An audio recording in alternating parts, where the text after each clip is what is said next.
আমি 10 ফেব্রুয়ারি 2015 আমি উত্তরায় যাই।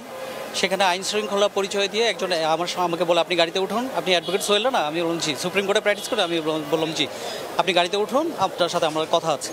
গাড়িতে উঠলাম। গাড়িতে ওঠার সাথে সাথেই আমাকে টর্চার, সাথে সাথেই আমাকে ইলেকট্রিক শর্ট দেওয়া হয়, হাই ভলিউমে মিউজিক রাখা হয় এবং ব্যাপক নির্যাতন করা হয়। এরপর ওখান থেকে তারপর আমাকে একটা জায়গায় নিয়ে যাওয়া হয় যেটা আন্ডারগ্রাউন্ড, গাড়ির নিচে। বুঝতে পারছিলাম এটা আন্ডারগ্রাউন্ড, গাড়ির নিচে নামছিল। তারপর সেখানে রাখা হয়, সেখানে রেখে এটি চেয়ারে বসা হয় এবং চেয়ারে বসে ওখানে নন স্টপ ইলেকট্রিক শক দেওয়া হয় আমাকে এবং ঝুলিয়ে অনেকক্ষণ প্রহার করা হয় এবং আমার কোমরের নিচ থেকে এগুলো অবশ হয়েছিল। আমি 3-4 দিন মানে সেন্সেশন ছিল না আমার হাতে পায়ে। এরপর আমাকে ওখানে রাখা হয়। ওখানে একবার বাথরুমে যাওয়ার জন্য বলা হতো, একবারই নিত তারা, হ্যাঁ। আর সারাদিনে বাথরুমে নিয়ে যেতে দিত না। আর এই নির্মম নির্যাতন টানা কয়েকদিন চলে আমার উপরে।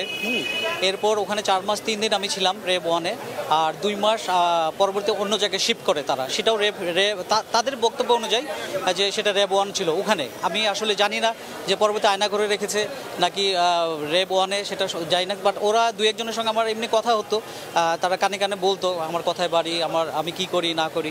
তখন আমি বলতাম যে ভাই এটা কোথায় নিয়ে এসছে আমি তো জানি না, আমাকে কি ছেড়ে দিবে, আমাকে কি মেরে ফেলবে?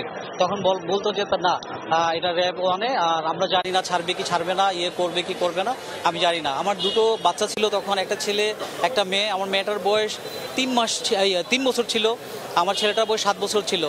তো আমার মেয়েটা আমার ওয়াইফের সাথে কাঁদতো, ওয়াইফের সাথে নামাজ যখন পড়তো, আর সেও বলতো আল্লাহ আমার বাবাকে ফিরিয়ে দাও, আল্লাহ আমার বাবাকে ফিরিয়ে দাও। কাদের বিরুদ্ধে মামলা করেছেন আর আদালত আদেশ কি দিয়েছে?